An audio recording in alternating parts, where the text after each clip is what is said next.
Amel Bent, quand le deuil devient une renaissance musicale, le deuil bouleverse, transforme, et parfois redonne un sens à ce qui semblait perdu. C'est exactement ce qu'a vécu Amel Bent, profondément marquée par la disparition de sa grand-mère, survenue le 24 novembre 2023. Pendant des mois, la chanteuse a sombré dans un silence intérieur, incapable de retrouver sa voix artistique, ni même le goût de la musique. Dans les colonnes de Libération, l'artiste se livre avec pudeur. Ce départ l'a totalement désorienté. J'ouvrais les yeux, et il n'y avait plus rien. Le désert, confiait-elle déjà à Télé 7 jours. Ce vide immense, c'est celui laissé par sa grand-mère, figure centrale de sa vie, véritable boussole familiale.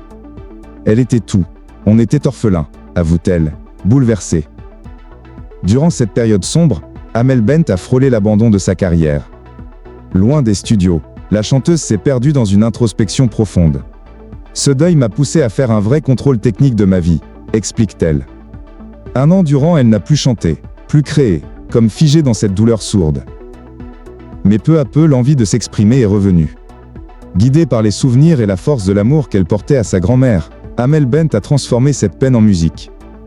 C'est ainsi qu'est né Minuit 1, son 8e album, un hommage vibrant à celle qu'elle surnommait tendrement Mima. Parmi les titres les plus poignants, on retrouve Décharge mentale, Triste et bien sûr Mima, un morceau empreint d'émotion, dont elle a récemment dévoilé le clip sur Instagram avec ces mots simples, mais puissants. Je ne parle que de toi. Mima. Minuit 1 sortira le 16 mai 2025, un projet musical intime, né du silence du deuil, devenu aujourd'hui cri d'amour et renaissance.